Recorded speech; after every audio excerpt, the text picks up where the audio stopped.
Hoje, os carros elétricos estão por toda parte. Fabricantes como Tesla, BYD e tantas outras disputam quem vai liderar o futuro da mobilidade. Mas, e se eu te dissesse que muito antes dessa revolução, um brasileiro ousou sonhar e construir o primeiro carro elétrico da América Latina? Esta é a história de João Augusto Conrado do Amaral Gurgel, um homem à frente de seu tempo. Para encontrar a verdadeira origem do carro elétrico brasileiro, temos que voltar no tempo.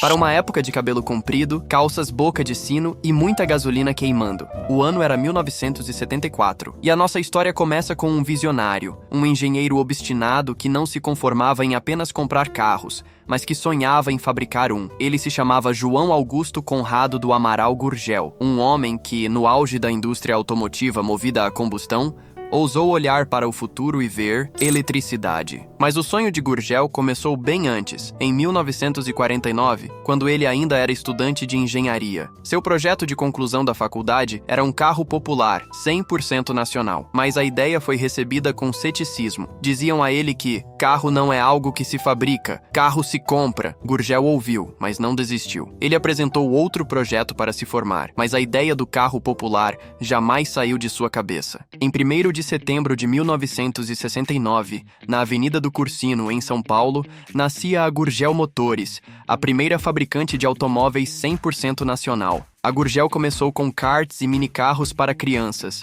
mas logo partiu para veículos de verdade. Seus modelos carregavam nomes ligados à cultura e geografia brasileira, como Ipanema, Chavante e Tocantins. O Chavante, em particular, se tornou um sucesso estrondoso, caindo nas graças do Exército Brasileiro, que comprou um grande lote para sua frota. Gurgel provava que um carro muito nacional, como ele gostava de dizer, poderia ser robusto, confiável e inovador. Mas a maior ousadia de Gurgel ainda estava por vir. Em 1974, no auge da crise do petróleo, ele chocou a todos no Salão do Automóvel de São Paulo. Ali, no meio de gigantes da indústria movidos a gasolina, ele apresentou o Itaipu E150, o primeiro carro 100% elétrico da América Latina. O nome era uma homenagem à usina hidrelétrica, que se tornaria um dos maiores símbolos de progresso do Brasil. Gurgel era tão confiante em sua ideia que ele a levou para o maior palco da cultura popular da época, o programa do Silvio Santos. O senhor acha que esse carro elétrico vai substituir ou pode substituir o automóvel convencional? Em grande parte, sim.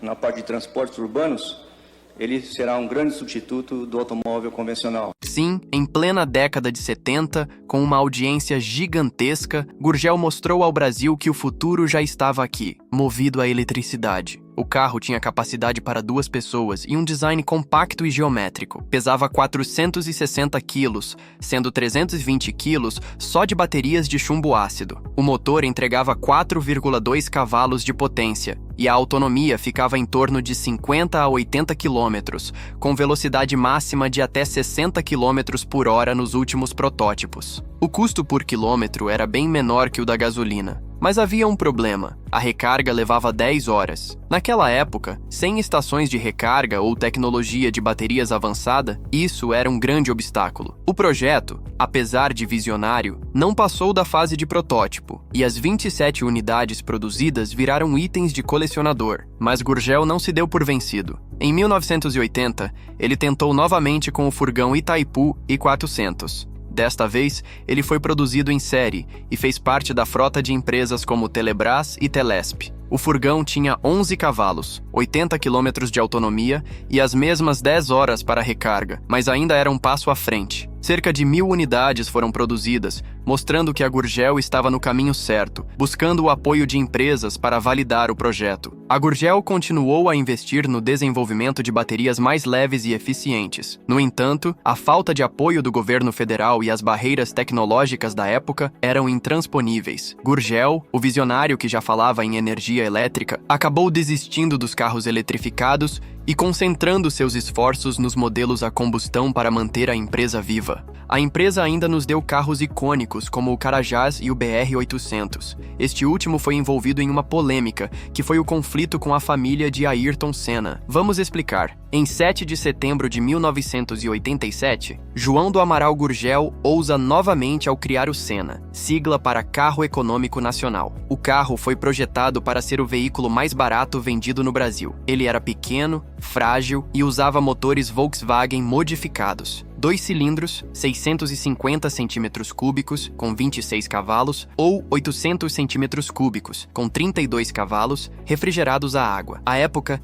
diziam que era motor de Fusca cortado ao meio. Uma mentira. O nome Senna, por sua vez, foi alvo de conflito com a família do piloto brasileiro Ayrton Senna. Foi então que, em 1988, saía o Senna e surgia o icônico BR-800. O número foi devido à cilindrada do motor. A Gurgel abandonou-o de menor deslocamento. Gurgel fez uma campanha agressiva de comercialização do novo modelo. A única forma de adquirir o produto era comprando ações da Gurgel Motores S.A., uma ideia para capitalizar a companhia e, com isso, expandir a produção. A campanha citava outro lendário empresário automotivo de sucesso e dizia o seguinte: se Henry Ford o convidasse para ser seu sócio, você não aceitaria? E deu certo. 8.000 pessoas aderiram ao projeto. O carro valia cerca de $3.000 e outros $1.500 foram angariados em venda de participação. Quem comprou se deu bem. Um ano depois, o BR-800 tinha ágil de 100% e mais de 1.000 unidades emplacadas. Mas o sonho muito nacional de Gurgel não sobreviveu à abertura do mercado brasileiro em 1990. A concorrência avassaladora e a falta de capital para competir com as gigantes estrangeiras levaram a empresa à concordata em 1993 e, finalmente, à falência em 1994. Hoje, cerca de meio século depois, o que parecia impossível se tornou realidade. Só em 2024, o Brasil vendeu mais de 177 mil veículos eletrificados, um aumento de 89% em relação a 2023. Com mais de 12.000 pontos de recarga pelo país, os carros elétricos agora chegam até o interior e marcas como BYD dominam as vendas. Mas vale lembrar, antes de BYD, Tesla ou qualquer gigante, houve Gurgel, um brasileiro que acreditou na mobilidade elétrica muito antes de ela ser tendência global. A Gurgel se foi, mas seu legado de ousadia e inovação permanece. Hoje, quando vemos uma BYD, uma Tesla ou qualquer outro carro elétrico dominando as ruas, é essencial lembrar que, há quase 50 anos, um engenheiro brasileiro já tinha essa visão. Ele enfrentou os mesmos problemas que as montadoras de hoje lutam para resolver: peso das baterias, autonomia limitada